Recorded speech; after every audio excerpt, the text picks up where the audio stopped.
So hello everyone. So welcome to the third event of the Hypatia Colloquium. So I was sorry if I'm a bit late because I was trying to check if the chat on YouTube does work. I'm sorry because last time we had a problem with the chat and I couldn't make it work. I don't know why. I'm really sorry about that. I think I made it now. Yes, I see Nelma wrote a message. So very good. Thank you very much. So great. I would like to welcome you all again to the new Hypatia, to the new event of our Hypatia series. We have today two excellent speakers again, and I would like also to welcome our two chair, which is Laura Sanchez, who is a fellow at ESO, expert on galaxy and galaxy evolution and galaxy population, and Jessica, she's a student and expert on outflow from young stars and spectroscopy with X-shooter in particular. She's our X-shooter guru. So thanks to them also for chairing the sessions. Just let me just very briefly give you a few very quick technical details. So for people who are following on YouTube, you can post your question, comment, message to the speakers on the live chat, and we will be happy to forward them to the moderator that will hand the question to the speakers. Otherwise, you can also use, there is a form online on the Hypatia pages, www.iso.org/isohc. That's the web page where you can find on the right hand side the menu with the link to a form. You can use that form to basically send the question to the speaker if you do not have a Google account or you don't want to use the live chat for any reason. Then there is a number of people that are also participating together with us in the Zoom meeting. I welcome all of them. For those that are in the Zoom meeting, you can of course make a question. So please wait until the speaker has finished. Then the moderator will give you the word once it's time. So you can use the raise hand function in Zoom, and then you will be given the word. And then you please would be nice to, if you feel comfortable with that, to also turn on the camera and turn off the microphone. Then you can make the question yourself. With this, I will stop. I will disappear, and I will leave the floor to our chairs of today. Thank you very much, and enjoy the event. And congratulations again to the speakers. Thank you, Giacomo, and good afternoon, everybody. It's a pleasure for me to chair together with Jessica this third session of the Hypatia Colloquium, an event that is organized to promote early career astronomers and give visibility to their outstanding contribution to the field. I would like to start saying that it was a very competitive selection process, so I would like to congratulate both of today's speakers for being here. So so as you can see in this slide, today we have Laura Colzi and Adam Carnall, who will talk about their science. So we will start with Laura. Laura did her PhD in the University of Florence and successfully defended it on March 2020. After a 5-month stay as a visitor scientist in the C3 Astrophysical Observatory, she moved to Madrid, where she is now a postdoc at the Centro de Astrobiología. Today, she will talk about nitrogen isotopes in the interstellar medium, a chemical journey across the galaxy. So welcome, Laura. When you are ready, you can start sharing. Yeah. Okay. Thank you very much. So hello, everybody. So first of all, I would like to thank the organizers for giving me the opportunity to talk about my work today in this series of colloquium. And I will talk about nitrogen isotopes in the interstellar medium, and I will guide you in a chemical journey across the galaxy. But let's start with this definition. What is isotopic fractionation? It is the set of processes that distribute the less abundant stable isotope of an element in different molecular species. And in particular, today I will talk about the nitrogen fractionation, then the processes that distribute the 50N with respect to the 40N, and this is commonly derived by the 40N over 50N ratios of molecules. This is the outline of my talk. I will first give you an introduction, both from an observational and a theoretical point of view, giving you the context and the motivation to perform some of the works of my PhD thesis. For example, in a first work, I studied the 40N/50N ratios as possible indicator of stellar nucleosynthesis through observation of a sample of massive star-forming regions located at different places in our galaxy. Or in a second work, going more into detail, I have studied nitrogen fractionation at high angular resolution towards a single source. But let me start with a quote from the woman to whom this series of colloquium is dedicated to. Life is an unfoldment, and the further we travel, the more truth we can comprehend. To understand the things that are at our door is the best preparation for understanding those that lie beyond. And here I highlight things that are at our door because I would like to start my chemical journey from our solar system, what we know and what we can still learn from it.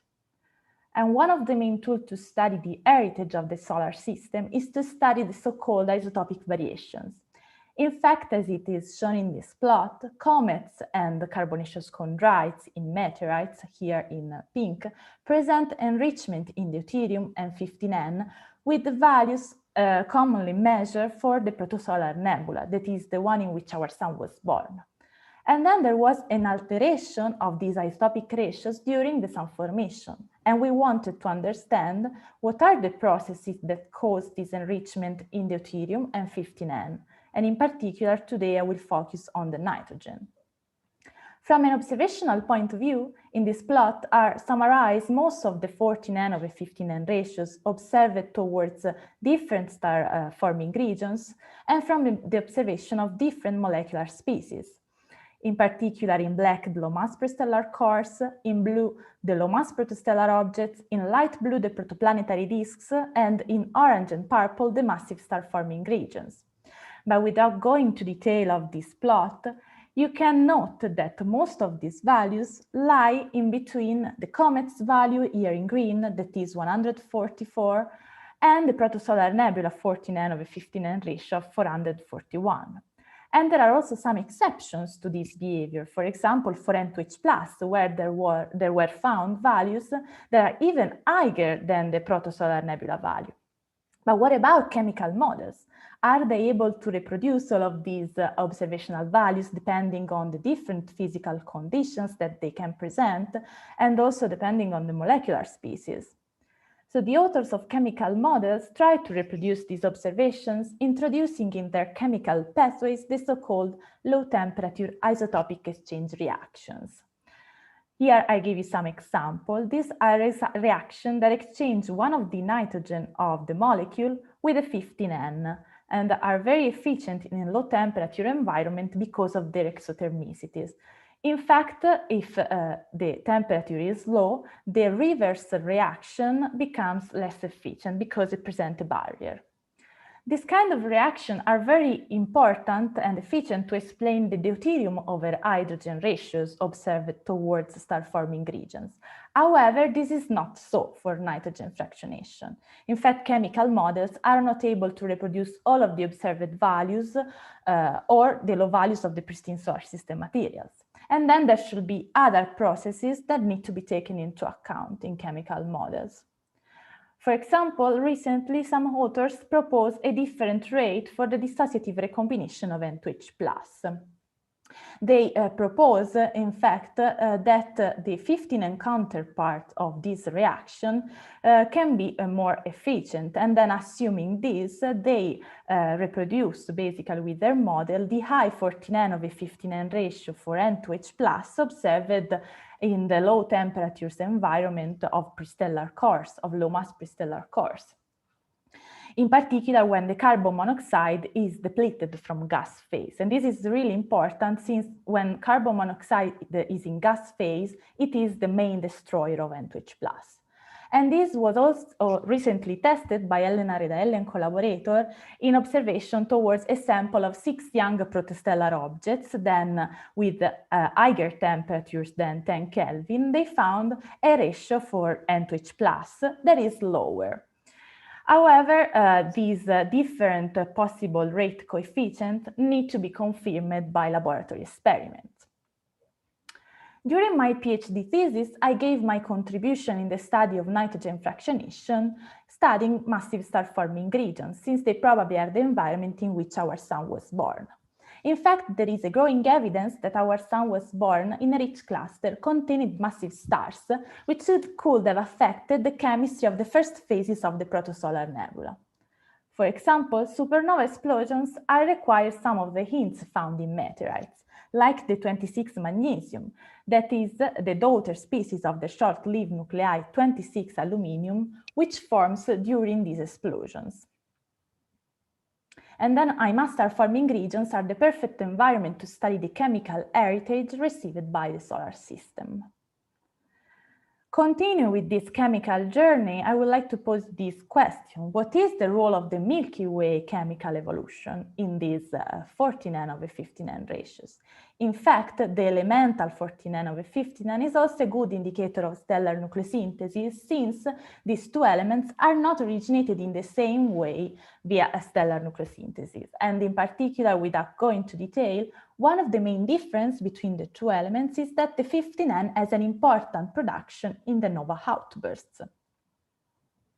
And then in this respect, I have analyzed a sample of 87 IMA star-forming regions observed with the IRAM 30-meter radio telescope in Sierra Nevada in Spain. These sources span galactocentric distances from 2 up to 12 kiloparsec, and this gave me the opportunity to search for a galactocentric trend of the 49/59 ratios derived from the two molecules HCN and HNC.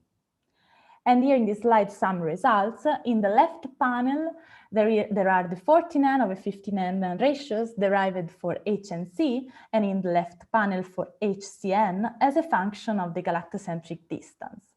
For these two datasets, I have first of all performed a linear regression fit, and I have found a light blue trend that is a linear trend with the galactocentric distance.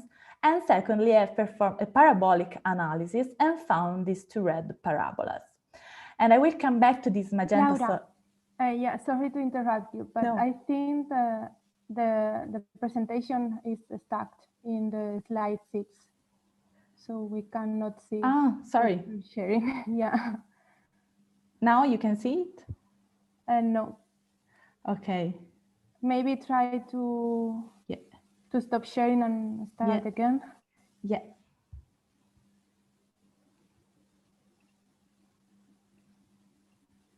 Okay. Okay. Can you see? I can't see anything. Sorry. Okay, maybe let me try. Wait.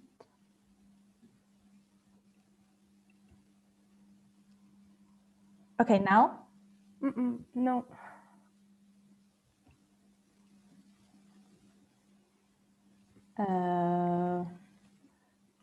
I'm not sure why. Laura, can I ask you, Laura, are you sharing the application or you're sharing the entire screen? I try both. Okay, you tried both and it is not. Yeah. And it's not working. Can you try again, maybe sharing the screen just to see? Okay, now we see it. Now we see it. And now? Now you're back. Yes, now it's back. Can you see? And it's also moving. Yes, it's also okay. Moving. Okay, perfect. Very good. Excellent. Okay. Thank you both, Laura. Thank you. Okay, so what I was telling here is that basically they present a difference. In fact, the 59 is an important production in nova outbursts. Here I just was saying that I have studied a sample of about 90 massive star-forming regions observed with the IRAM 30-meter radio telescope, and I searched for a galactocentric trend of the 49/59 ratio derived for HCN and HNC. And here I was showing these results, where I have derived a linear regression fit, that is this linear positive trend with the galactocentric distance, the light blue the light blue trend, and we have also performed a parabolic analysis and found these two red parabolas. And I was telling you that this magenta solid line, I will explain you in a few slides what it is. And with the linear positive trend at the distance of the sun, I have found new local interstellar medium 14n/15n ratios of about 370 and 380. And if we come back to this plot with all of the observed values, you can note that this new local interstellar medium value that I have found with this trend is consistent with the bulk of values observed towards low mass prestellar cores that are locally in the galaxy. As you can see here with these black points. This can indicate that the 14n/15n ratios observed towards these star-forming regions can be explained just by the stellar nucleosynthesis production of these two elements and without introducing any other possible chemical effect inside the molecular clouds. And to test this more in detail, we have basically compared the result of this observation with the prediction of a galactic chemical evolution model. That is the magenta solid line here. The authors of this model takes into account the different way to produce the two elements, the 14n and the 15n, yes, and they predict a linear positive trend up to 8 kiloparsec because they introduce nova outburst as one of the main difference between the production of the two elements, and then a flattening trend above 8 kiloparsec that is caused by the stellar hills that they assume for the low metallicity massive stars. With their model, they are able to entirely reproduce the trend that we have observed, basically, but not the absolute value. And this can be due for two reasons. One is that because there can be a chemical fractionation effects inside our molecular clouds, and another is because of some parameters that they assume in their model. One of them is the ejected mass in the form of 15n in a single outburst that can be different. Recently, they updated their model, taking into account different initial rotational velocities for the low metallicity massive stars, and they found this purple trend that is their new prediction, and now they can better reproduce the trend that we found.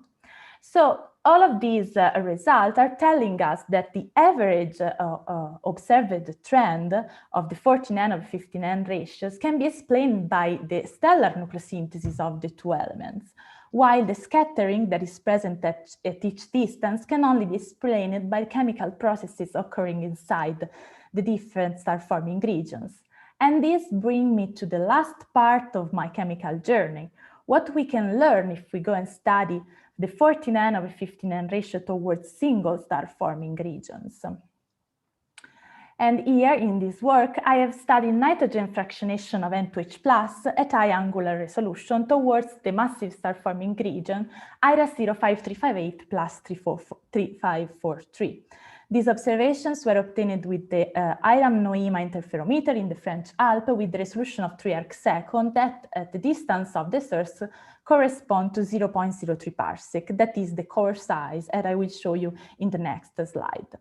The region is located in the Auriga molecular cloud complex and is here. And we have chosen it among other sources since it's the one with the most intense 15n/NH+ and then 15n/H+ from lower angular resolution observations that we have. And it has an already known structure of dense cores embedded in a more diffuse envelope. Here in the right, there is the 3 mm continuum image that we have obtained. And I was able to disentangle the emission from 3 continuum sources already known from the literature. In particular, MM1 is an NI-mass protostellar object with several outflows related with it. In the northern part, MM3 is an NI-mass starless core with no compact line detection and no hints of star formation towards it. And MM2 in the middle is in an intermediate evolutionary stage between the two. Moreover, we have detected for the first time a new continuum source in the southern part that we have defined as MM4. This one is the integrated emission map that we have obtained for N2H+10. The emission of this molecule arises mainly from three cores, which correspond with the continuum sources, as indicated by the black squares. Moreover, I have highlighted the presence of two other emission peaks. Here, A, that correspond with the center of an outflow and is also well traced by H13CO+. And in the southern part, B is probably related with the multiple outflows that comes from the northern protostar. And these two are the first interferometric maps of the 259 isotopologue of N2H+. The emission of these molecules arises mainly from four cores, the 3 of N2H+, and one from the source that I previously called A. The blue polygons correspond to the regions from which I have extracted the spectra and derived the 49/59 ratios. And in this slide with this cartoon, I would like to explain the main result of these results of this work. And if you want to have more detail on the analysis, on the discussion, you can have a look to the paper that was published 2 years ago. So the 49/59 ratios that we have found towards the four cores span from 100 up to 200. And the main hint that we have found is that these ratios are lower than the 49/59 ratios previously derived by single dish observations that with a lower angular and spatial resolution, as you can see from this sketch here. Then we found an evidence of 15 enrichment, then lower 49/59 ratio at core scales. But to test these results, we have also derived the 49/59 ratios towards the more diffuse emission regions of N2H+. And we have found values higher than 200, then higher than those found towards the cores. Then another evidence of 15 enhancement towards cores of 0.03 parsec.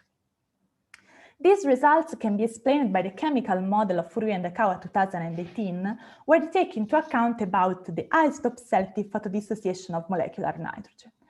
Basically, what is happening?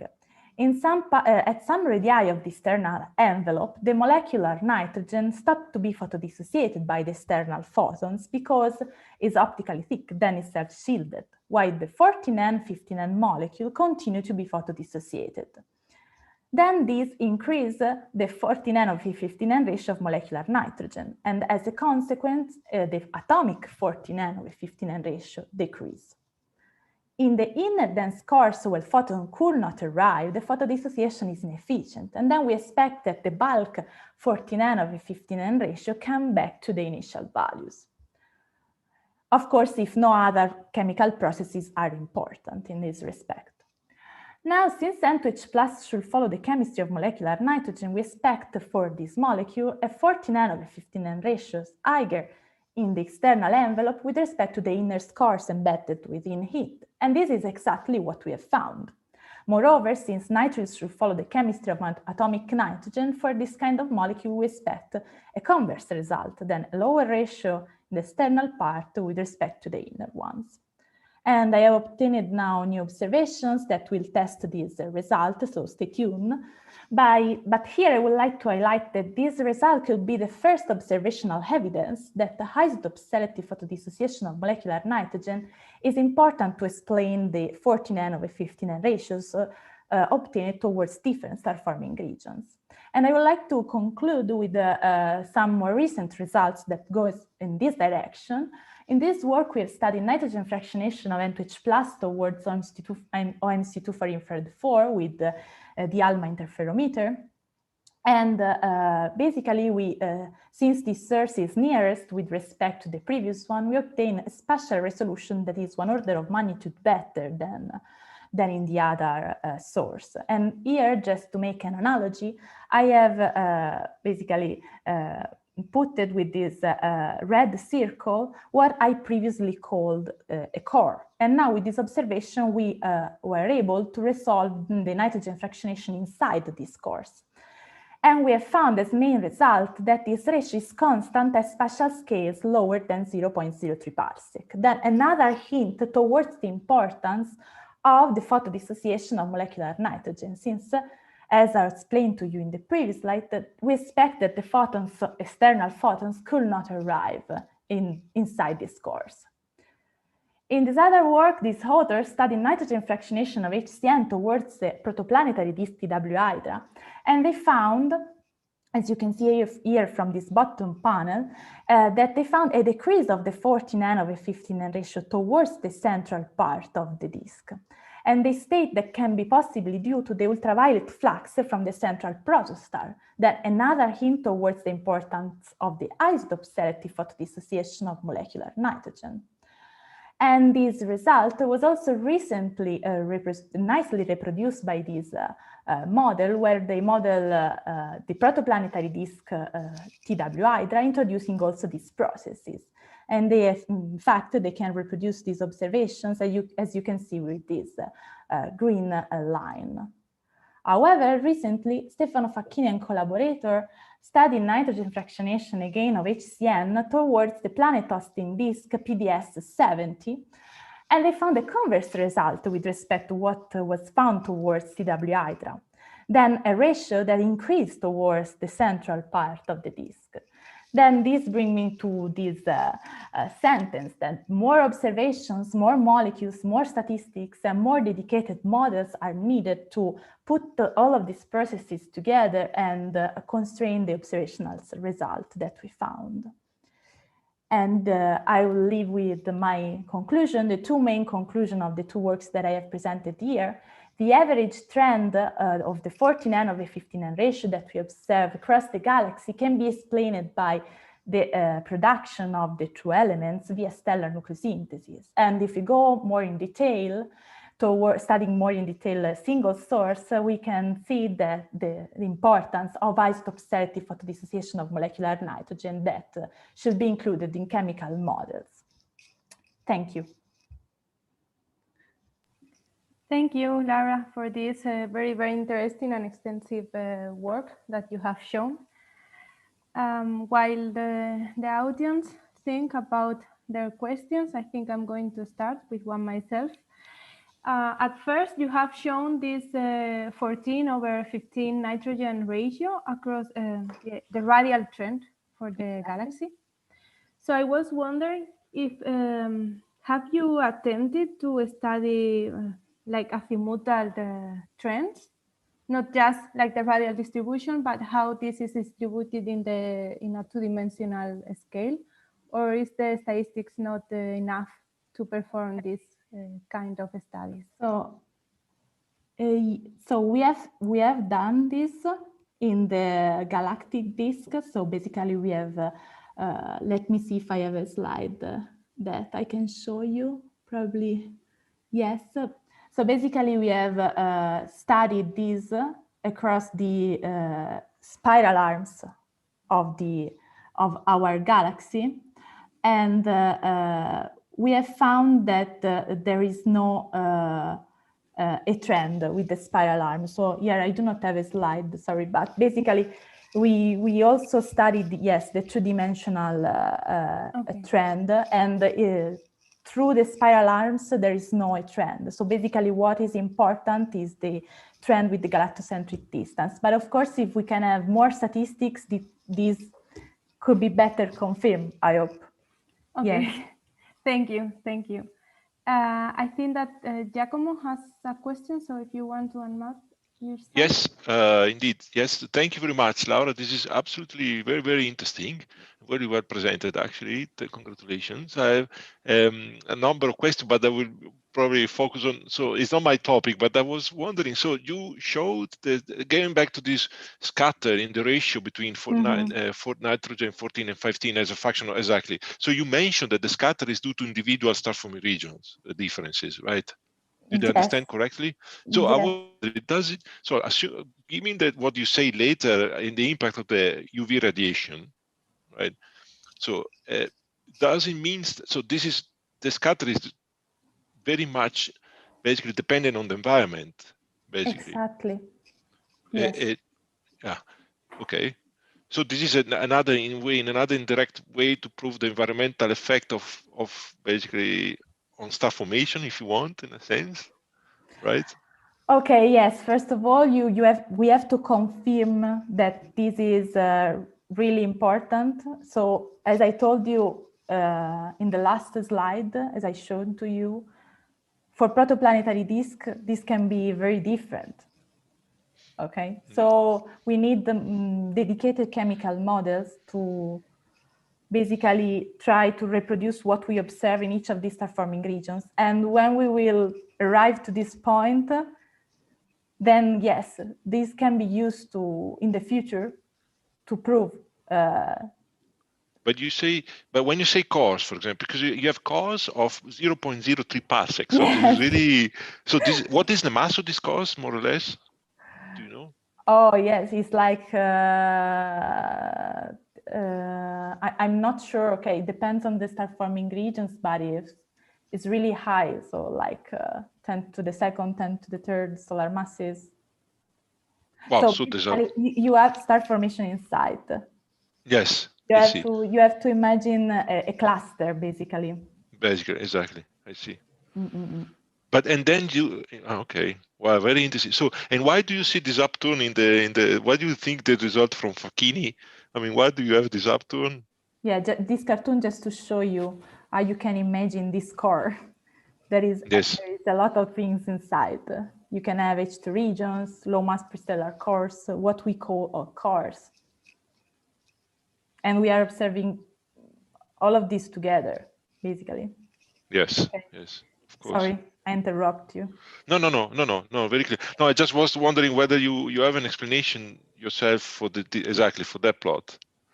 Okay, so one explanation can be due to the fact that there is a cavity with the planet formation inside, that basically is like outside the cavity, the physical conditions and the chemical conditions can be different. For example, the ultraviolet photons from the central protostar can be shielded. This is, so yes. The cavity is more or less is here at 0.5, 0.6 arc-second. So basically, the trend that you see here that is decreasing is outside the cavity. So these need to be taken into account in the model. For TW Hydra, there are cavities that you can see, for example, at 1 millimeter or 3 millimeter observations from the dust, but they are not so pronounced as towards this source, for example. Okay. Okay, thank you very much. Okay. Thank you, Giacomo, for the question, and thank you, Laura. Thank you. I think that, well, while we still wait a little bit, if someone else wants to ask something else, I am going to ask another question because I'm not an expert on this isotopic fractionation, but I was just curious because you mentioned at this 14/15 nitrogen ratio, you can obtain it from different molecules. So I just wonder if these different molecules give you like a different origin for this ratio, or they just give you the same, let's say, information? Yeah, this is an interesting question because in fact it's what we wanted to understand. Because first of all, you have the 14N over 15N ratio that comes from your gas that then form the molecular cloud. And this is what we thought it is regulated by the stellar nucleosynthesis, okay? Yeah.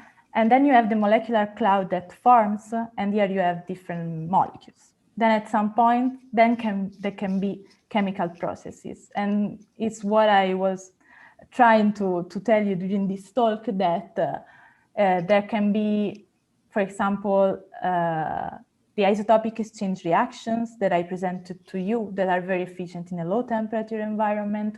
And maybe we are missing some of them because we do not know the reaction rates for other possible reaction like this. Or other reaction that the 15N counterparts of these can have a different rate, but for this we need laboratory studies. And of course, the isotope selective photodissociation, then the possibility to have the photodissociation that is important, that can change a lot the results. But this is also really dependent, for example, on the far ultraviolet flux that you have. And you are not sure about these in all the single sources you are observing. So yes, it can change. For different molecules, this can change because the isotope selective photodissociation, for example, can enhance the 49 over 59 ratio of N to H plus, but decrease the one of HCN. So completely converse result. So yes, it depends. Okay, thank you very much. And thank you again, Laura, for presenting this fantastic work. Thank you.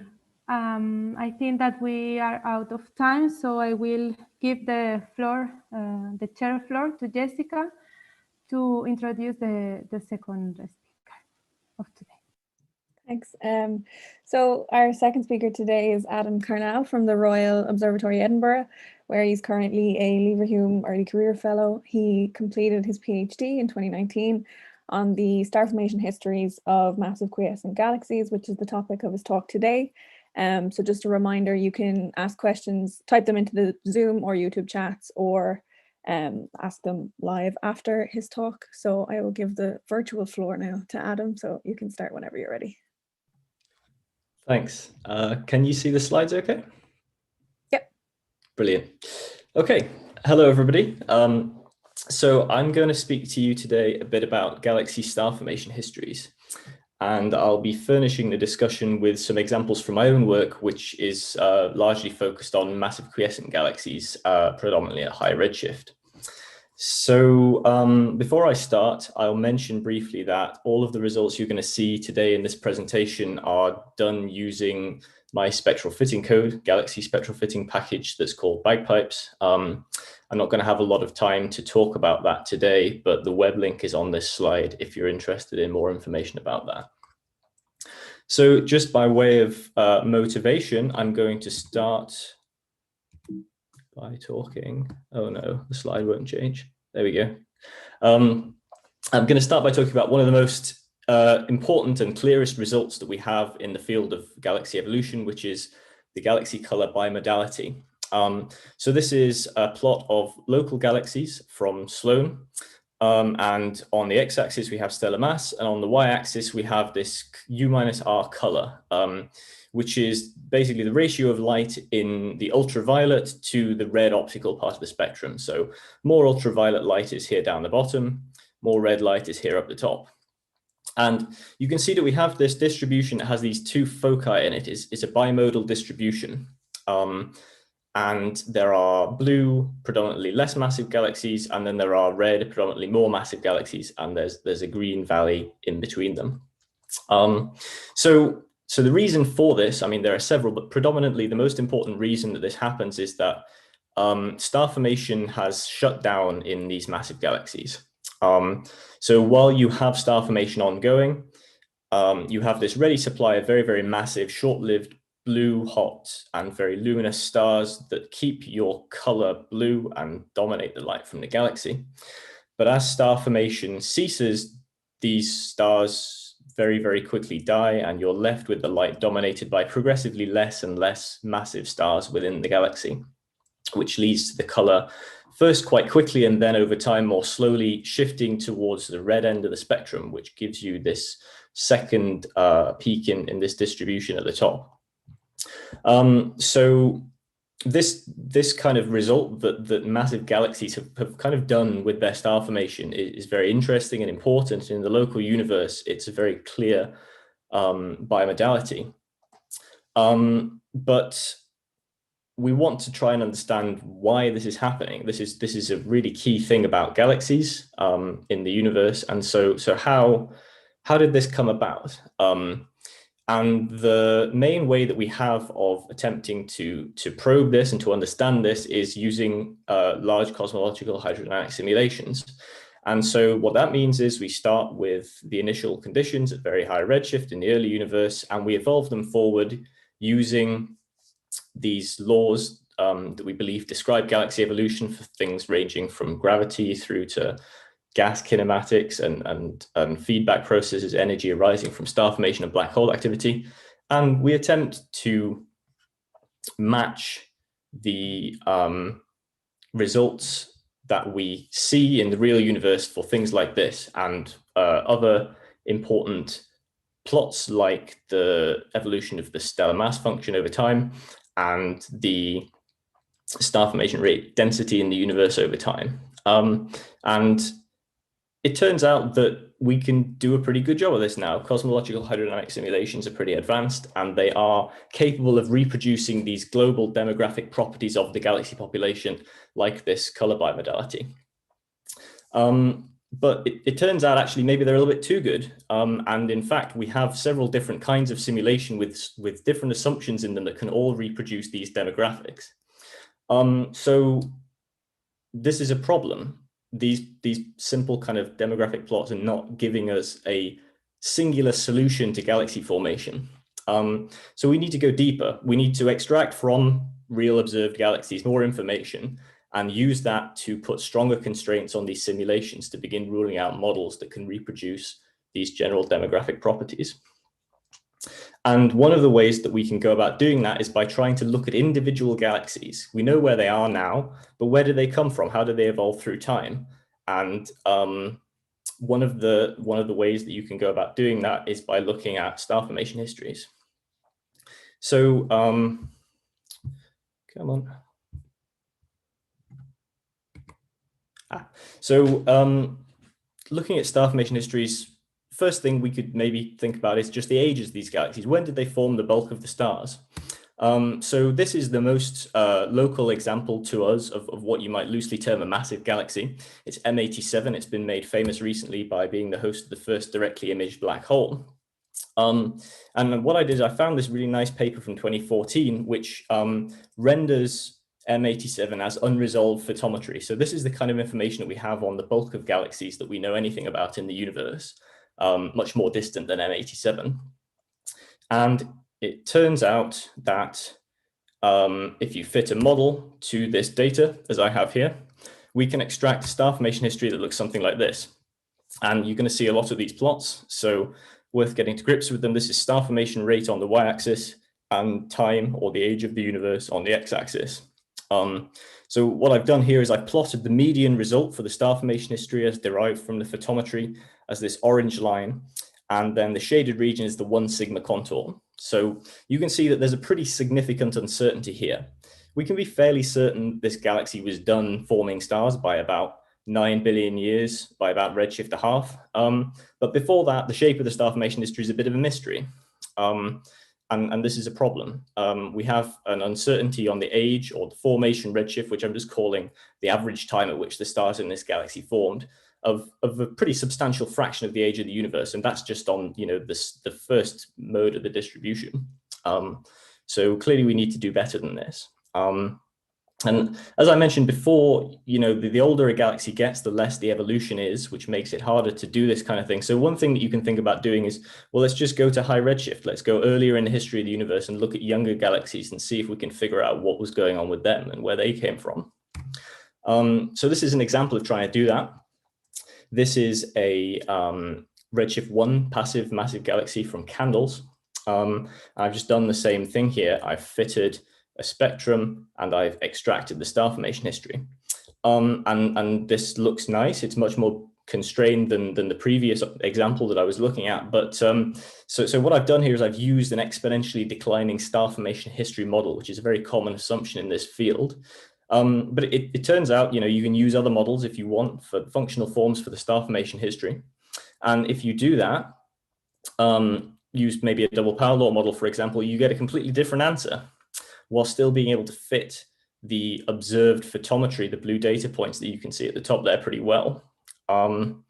So this is kind of surprising. Why is this happening, you might say, and you can look into the results of the fitting. And one thing that mainly kind of drives this is that actually these two solutions occupy very, very different parts of metallicity versus dust space for this galaxy, which is what you can see on the right here.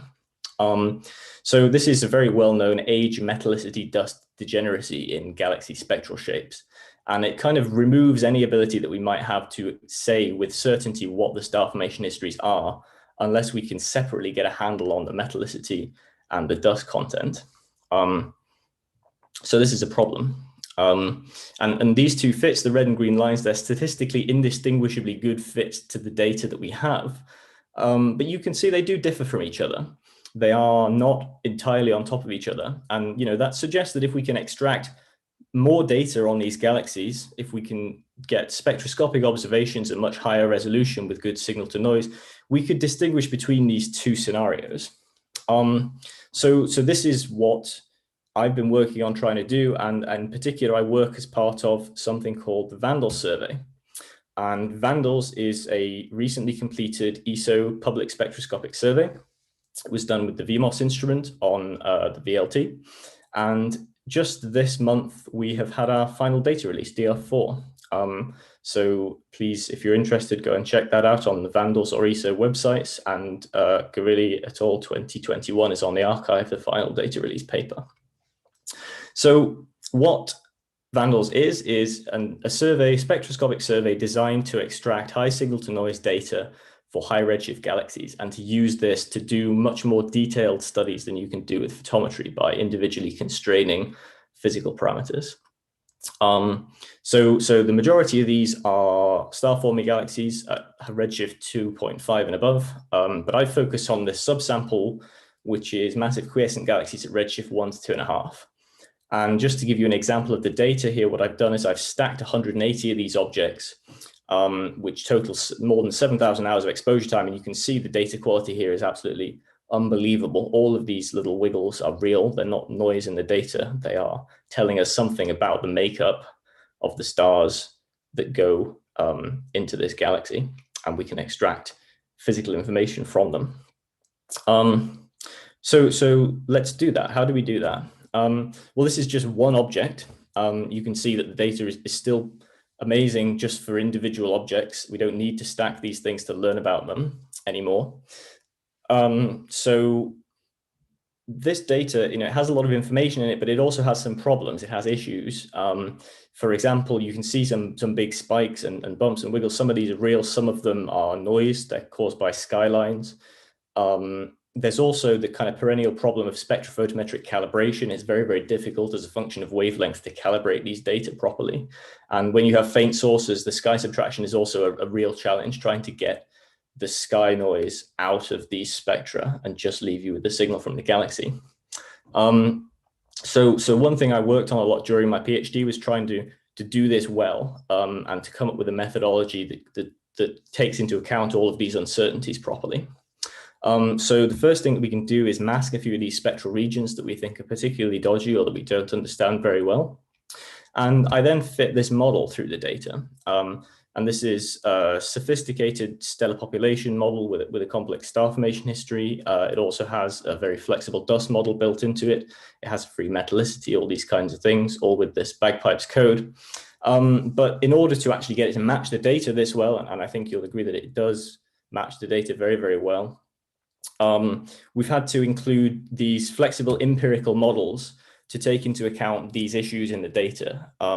So I'm not going to go into this in a huge amount of detail, but we have here a multiplicative polynomial at the bottom, which allows us to take into account uncertainties in spectrophotometric calibration. And then we have an additive Gaussian process noise model in the middle that deals with things like sky subtraction, other things that the spectral models just aren't sophisticated enough to deal with at the moment. So this is a methodology that we built for doing this, and we've gone and applied it to, well, actually just in this case, the first half of the VANDALS data, the DR2 sample. And you can see here the star formation history that we get by doing this, and it's much better constrained than what we were just looking at from photometry, which is good news, because we can separately constrain the metallicity and the dust content. So this is the UVJ diagram. This is a common method of selecting these passive objects in the first instance, and it's pretty similar to what we were looking at before. This is ultraviolet minus visible light on the y-axis and visible minus near infrared light on the x-axis. And this solid black box is the selection criteria that are normally applied at high redshift to sample from the galaxy population these passive objects. This is how this sample was selected. And you can see that we recover here this pretty strong trend in specific star formation rate. So star formation rate over mass, and it's perpendicular to this diagonal selection box edge. So this is nice. But it's also kind of concerning because you can see from this plot there's pretty high specific star formation rates within this box, and I've now just selected out things that have this specific star formation rate less than 0.2 over the Hubble time, which is a common method of selecting passive galaxies by specific star formation rate. And this corresponds to galaxies that are forming stars at less than 1/10 of their previous time average star formation rates. So you can see that galaxies up and well into the box satisfy this criterion, and those close to the edge don't. And in fact, some of those are forming stars at almost the kind of same rate that they always have been. So clearly not the kind of objects that you really want to select if passive galaxies are your objective here. So you can see this is captured reasonably well by this dashed diagonal line that we have here. And that's the selection criterion that's normally used for these kind of UVJ selection experiments at low redshift 0. So first conclusion from this is that maybe we should just be sticking with this dashed line even at high redshift, rather than moving it down and becoming more permissive as we go to earlier times in the universe's history. So having done this, we're going to take forward this sample of 53, I think it is, passive galaxies that we think are definitely passive.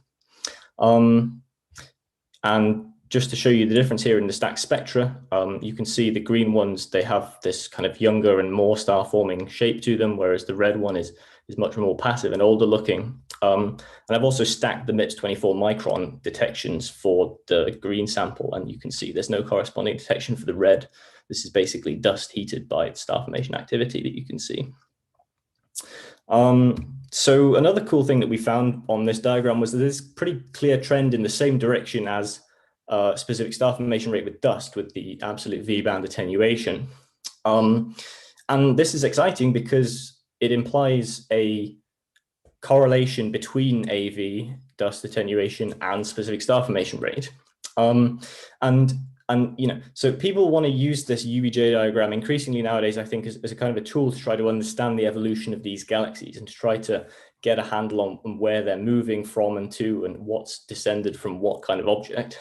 And the struggle that you have when you want to do this is, well, you know, a galaxy's current dust attenuation and you know its current specific star formation rate, but when you trace it back in time, you really have no idea what the dust attenuation was. And as you can see by this little arrow here, even a relatively small amount of attenuation makes a big difference to the position and the track on this diagram.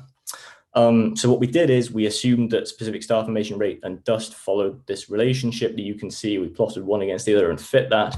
And that allows you to do things like begin to plot tracks on this diagram, kind of like you might plot stellar evolutionary tracks on a Hertzsprung-Russell diagram.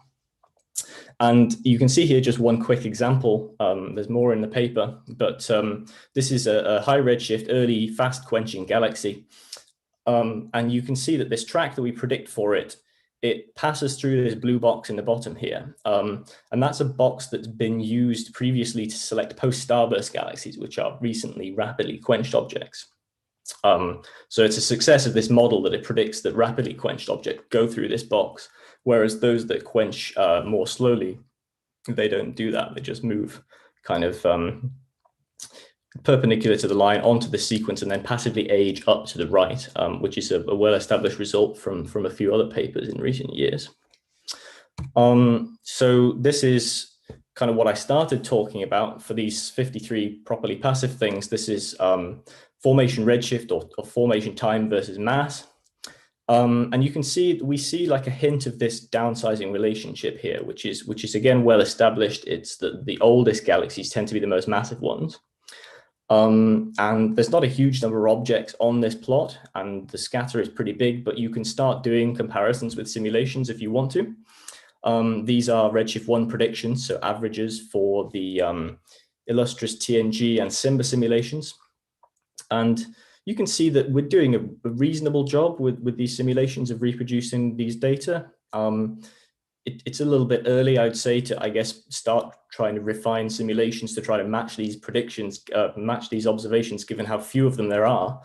but we have twice as much data now from Vandals, and within the next sort of 3 or 4 years, we're going to have orders of magnitude more data on objects at these redshifts, tens of thousands of objects from things like moons and PFS and WEAVE, upcoming instrumentation. So we are going to be able to, within the next 5 years, certainly use this as a precision tool to guide simulations and to say whether simulations are doing a good job of reproducing these individual galaxy star formation histories.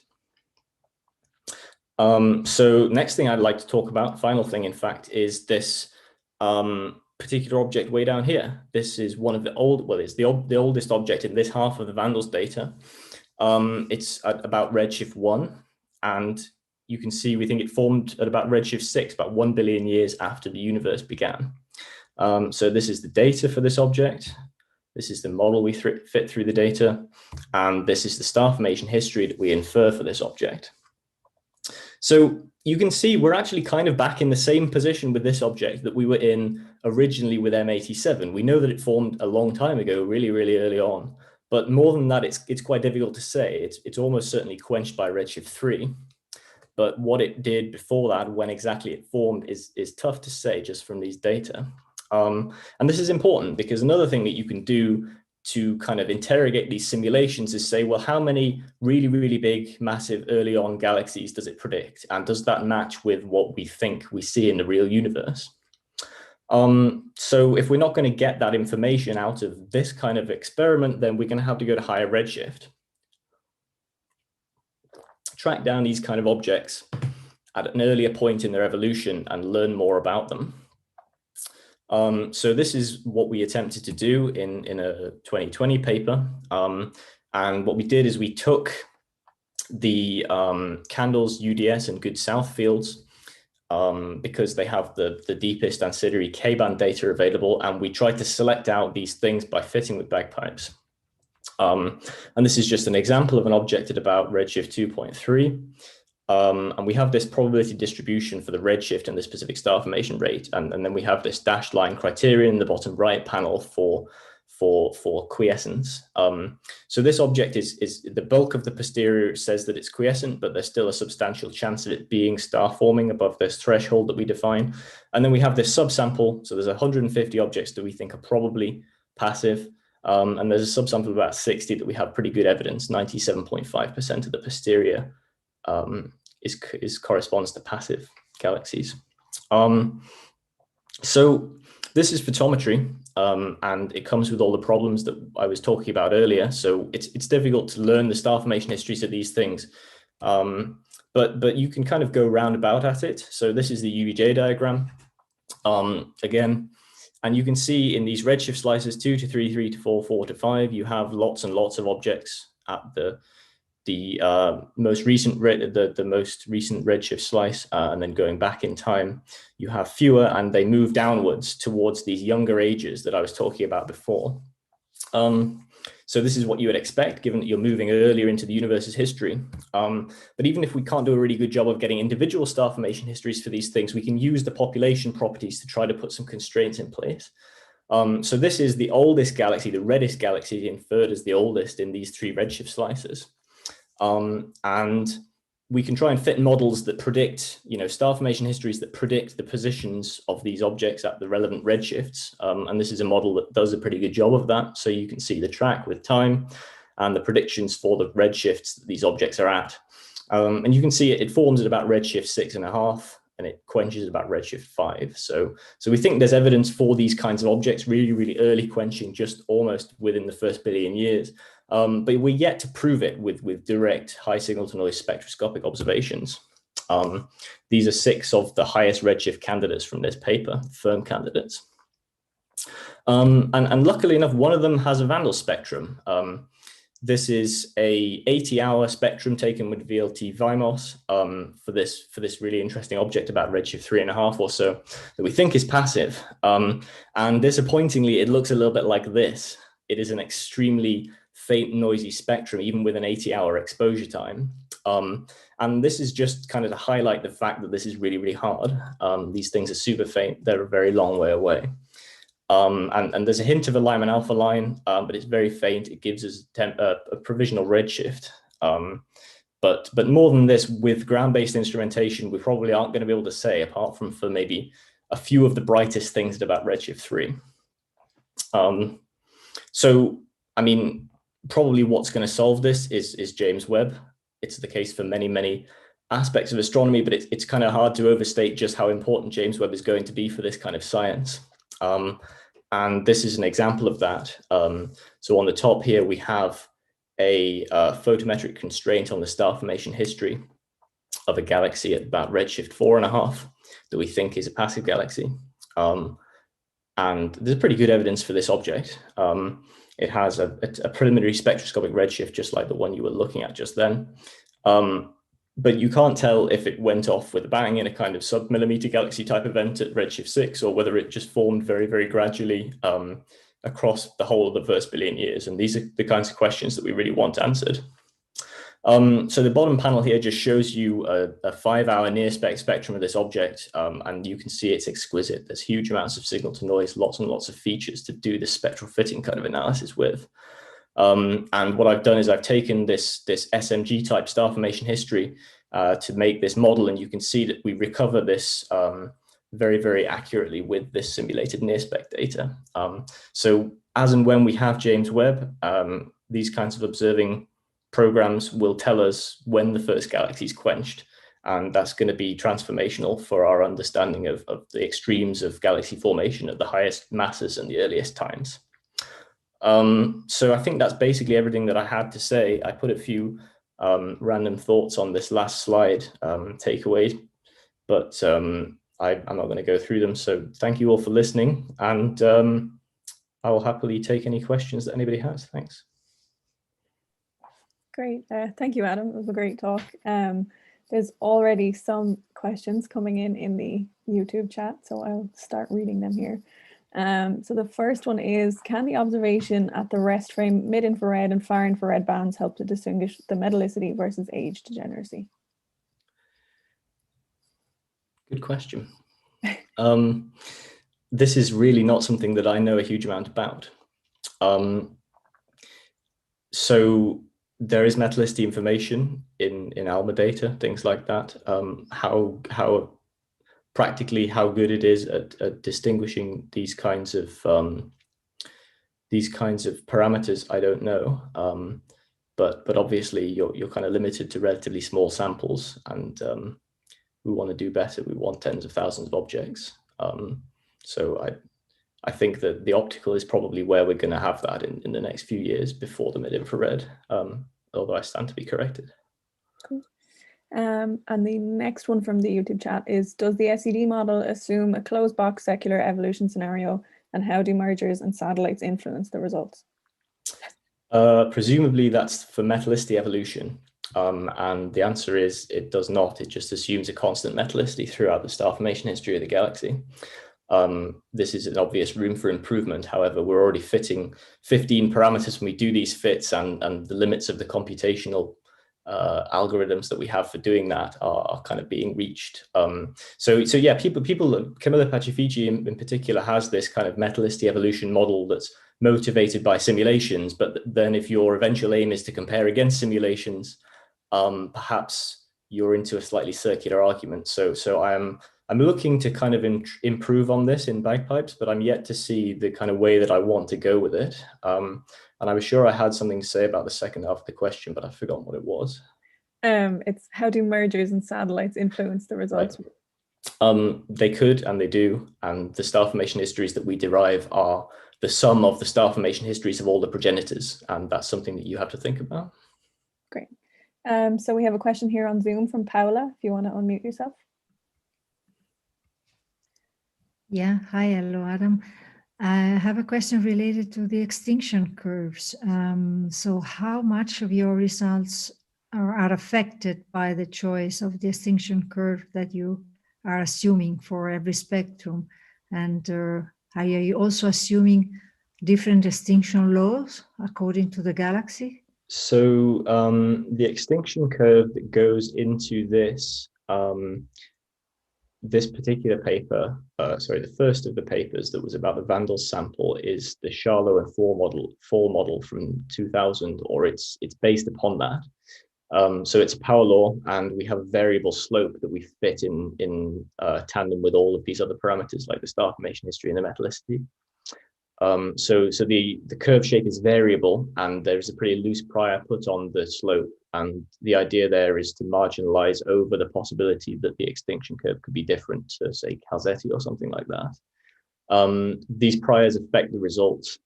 There's no two ways about that. But if you're interested in selecting passive galaxies, then the kind of rank ordering is preserved, if you see what I mean.